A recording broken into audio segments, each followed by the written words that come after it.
वंदे मातरम। आप सबके लिए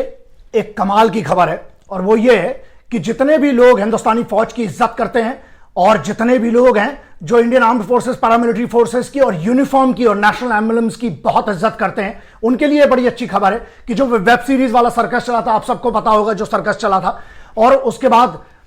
दो फड़ बन गए थे, एक जो इस चीज पे चुप रहे और एक वो जो कुछ लोगों ने आवाज उठाई थी। यहां पर एक बहुत बड़ी बात है कि मिनिस्ट्री ऑफ डिफेंस, रक्षा मंत्रालय ने बहुत क्लियर कट ऑर्डर दे दिया है। बोर्ड ऑफ फिल्म सर्टिफिकेशन जो होता है ना, उनको बहुत क्लियर, क्योंकि इन लोगों का क्या गर्रापा था कि ओटीटी प्लेटफॉर्म है, हमारे ऊपर तो कोई बोर्ड और हमारे ऊपर कोई बॉडी नहीं आती, इसलिए जो चाहो मर्जी से बना रहे थे। अब ऐसा है कि अब उस ऑर्डर के हिसाब से central board of film certification ये भी जिम्मेदार है अगर आर्मी के ऊपर कुछ भी बनेगा, क्योंकि because it was found and it is clearly mentioned in that letter. मैंने ऑलरेडी उसको शेयर कर दिया सोशल मीडिया पे, और वो ये है कि it was found that few production houses were trying to distort the image of the Indian armed forces, है ना, और जो यूनिफॉर्म का जो बेइज्जती करने की कोशिश की थी। अब ऐसा है, अब तुम्हारी दम है तो करके दिखाओ,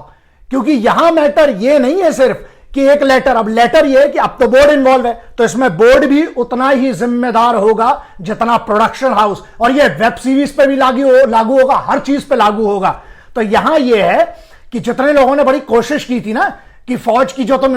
बेइज्जती यूनिफॉर्म की कर रहे थे इंडियन आर्म्ड फोर्सेस की, now you will require to have an NOC from the ministry of defence, and without that you can not move ahead with your production और the production of this kind of whatever this web series और movies. तो ये बहुत जरूरी है। मुझे तो बहुत अच्छा लगा और मुझे तुरंत लगा कि आप लोगों से ये बात शेयर करना चाहिए। तो मुद्दा यह है, मैं धन्यवाद करना चाहता हूं भारत सरकार का, राष्ट्रपति, महामहिम राष्ट्रपति महोदय का, प्रधानमंत्री जी का, रक्षा मंत्री जी का और हमारे गृह मंत्री जी का। बिकॉज ये अगर जब तक, देखिए, जहां पर भी प्रॉब्लम आती है, मैं कहता हूं नया कानून बनना चाहिए, क्योंकि ये नहीं है, यस बोलने का अधिकार है, लेकिन ऐसा है आदमी को उसकी औकात, उसकी जुबान की भी औकात पता होना चाहिए कि देश के खिलाफ तुम नहीं बोल सकते, चाहे तुम कोई हो, तुम्हारा बाप कोई हो। जय हिंद।